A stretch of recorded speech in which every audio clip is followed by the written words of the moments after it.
Good morning, everyone. I'm Chris Honorato. Welcome to 13 Now, live on the News Channel 13 YouTube channel. Subscribe to our YouTube channel, and you'll get updates like this throughout each and every single weekday. All you have to do is click on subscribe, and you'll hear from me and Sabrina Dami and Rachel Teedy and Faith King, and you'll get the weather forecasts as well. Let's get things going here on 13 Now.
This is the Wednesday morning edition of 13 Now, and we have new information about that officer-involved shooting and the stabbing that happened in Albany on Monday after we saw the body cam video that was released by the Albany Police Department, a warning that some of this video may be troubling to some.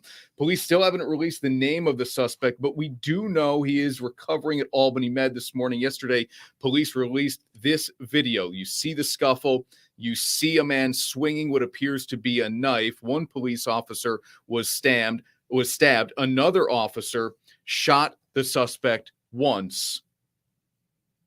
In the video, you can hear the officers telling the man to drop the knife. He doesn't, and that prompts one of the officers to shoot him. Again, the name of the suspect has not yet been released. We know he is a 54-year-old male that Albany police say they are aware of who he is. They know him well, and he is recovering this morning at Albany Med.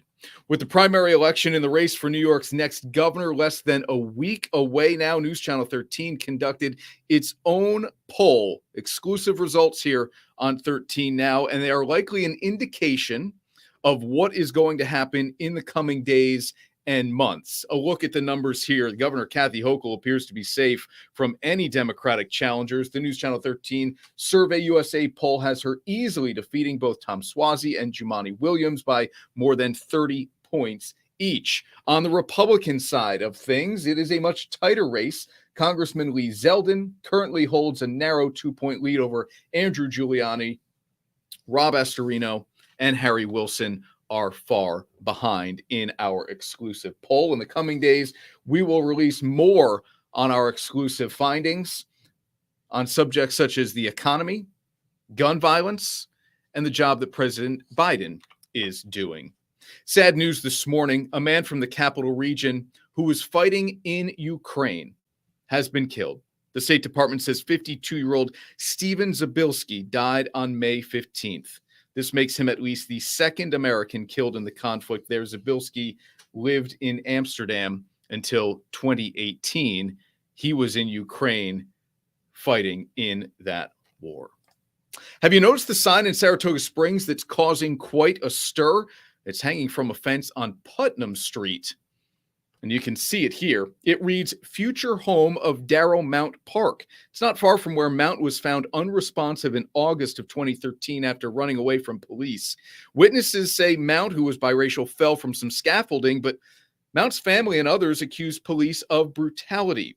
Mount died several months later. If there are plans for a park in Mount's name, City Hall doesn't know about it. And News Channel 13 reached out to the leader of Saratoga Black Lives Matter, who says there should be a park in memory of Mount, but he doesn't know who put up the sign there.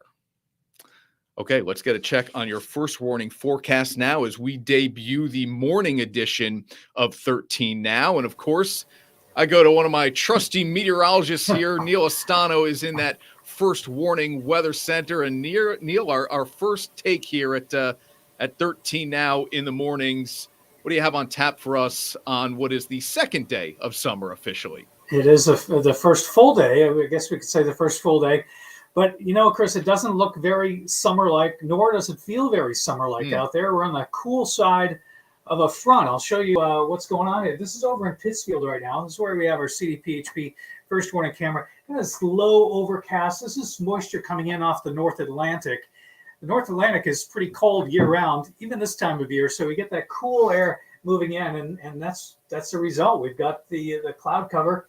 Here's the temperature and wind forecast. I want you to notice temperatures here in the Hudson Valley, and then keep an eye on those temps up in the northwestern Adirondacks. It's actually going to be close to 80 degrees up there in Saranac Lake. Then you get down into Bennington and Pittsfield with that deep cloud cover, and the temps are going to be staying in the 60s. Really not much of a warm-up. And check this out. Look at these temps off to our west. It's going to be in the mid-80s in Buffalo. That's right, Buffalo. Syracuse, 85 degrees. But here across the eastern New York, western New England, only in the 60s to around 70. And Detroit, 93 degrees this afternoon. Chance of some thunderstorms out there from the Finger Lakes down into Pennsylvania in that hot and humid air. But for us, no thunderstorms around. We're going to be seeing maybe a couple of rain showers during the day today. But that cloud cover holding pretty tight here across eastern New York. And then on the heat, that humidity off to our west, that's where there's going to be those thunderstorms firing up. Tomorrow's weather map still featuring that stalled out front. What's going to be happening is a cold front will kind of catch up with that front. It kind of squeezing that hot air out. So we're not really going to get that hot air. We will see some more showers, a little better chance of some thunderstorms tomorrow. And then we get some nice weather in here to round out the week. Today, our highs 72. That's optimistic for western New England. I don't think Berkshire, Bennington County will get much above, say, 65, 67 degrees or so.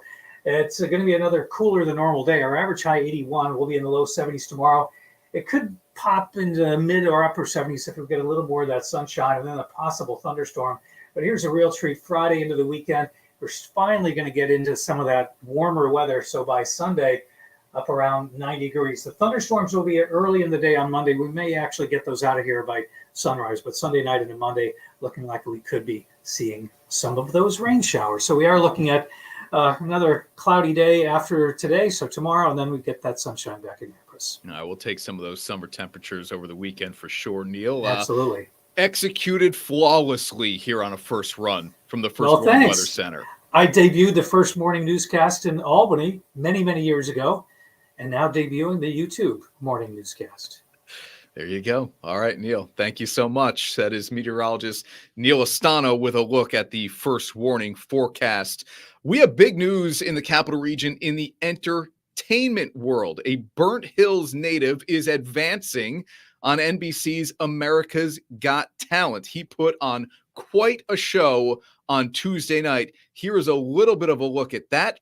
And then we'll bring in our reporter, Caitlin Erla, who has been following Kieran Rhodes closely. Keeps moving, but this life is a lesson, and we're just improving.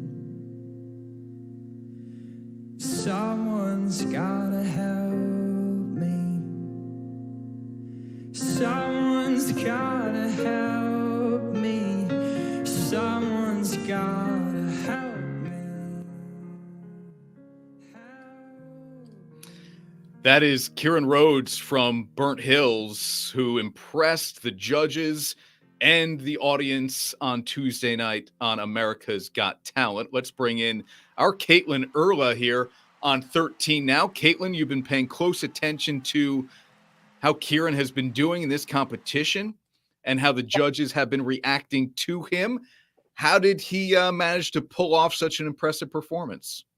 Well, it was a great episode, a great performance. Let me tell you that. The audition was amazing. And what happened was he started with a Billy Joel song, and he was doing a really good job. But then Simon Cowell stops him, and he says, 20-year-old Kieran Rhodes, he's a singer and a songwriter. So Simon Cowell asked him, "You write your own songs, you know?" And so Kieran sang "Disengage," which is one of his own original songs, and he got a standing ovation from from the whole audience and all four judges. It was an amazing performance, and they really loved him. They loved his story. They loved. He told them that he actually just got into music when he was not too long ago, when he was in high school, and you know, and now he's at Berklee College of Music, which is a big deal. So it was great. Yeah, and Caitlin, this was all kind of by happenstance, right? I mean, Kieran did not send an application in or an audition tape of any kind to be on America's Got Talent. Somebody just kind of found him, which is sort of the way the entertainment world seems to work, is you get discovered in some way, right? Right. Yep. Absolutely. So one of the producers for the show, they heard him playing in Boston, and she reached out to him a few weeks later and just said, "Look, I need you to be on the show." And she pitched him to the other producers and to the executives, and they liked him, and so they brought him on. Okay, so he advances from this auditioning stage, if you will, right? Do we know exactly what is next for Kieran? Not exactly, no. I am planning to talk to him soon. He did say he could do a follow-up, so I'm excited to talk to him. But we will find that out. But it's like you said, you know, this big news for the Capital Region. Yeah. There's been a lot of Capital Region stars. You know, we know that. This isn't the first person that's grabbed our hearts here in the Capital Region and made it far. So, and let me say, Simon Cowell did say to him at the end, "I really do hope this audition can change your life in so many ways." And I think it will. I have no doubt that it absolutely will. Caitlin, thanks for doing this with us here on 13 Now. Your insights as you cover this story closely. Kieran Rhodes from Burnt Hills, 20 years old, and on to the next round of America's Got Talent. As you said, Caitlin, we've had other people from the Capital Region on The Voice and on American Idol. So this is just another way that the Capital Region is popping up on the national entertainment stage. Speaking of entertaining, here's what's happening tonight in the Capital Region. Kumar Rocker will take the mound for the Tri-City Valley Cats. It could be his last start in Troy before he re-enters Major League Baseball's draft. He was a first-round draft pick of the New York Mets last summer. Rocker and the Mets did not agree to a contract, so that's how he ends up in Tri-City to pitch for the Valley Cats. He has been impressive. The Vanderbilt product will pitch again tonight. It's a doubleheader for the Cats at Joe Bruno Stadium. First pitch of the game that Rocker is expected to start game 2 at 6:30. Highlights, of course, on News Channel 13 live at 11 with Big Board Sports and Roger Weiland. Coming up at noon today, join Faith King and the weather department will be Neal Estano or Christina Tilamo. We're looking ahead to a fundraiser in Lake George. It'll benefit the family of James Persons and Quinton Delgadillo, who were killed when a motorcycle went off the road and crashed into a group of people on a paved bike path. That fundraiser is happening this afternoon. And of course, News Channel 13 live at noon, starts at noon with Faith King. We appreciate you watching 13 Now here on the News Channel 13 YouTube page. We'll see you later on.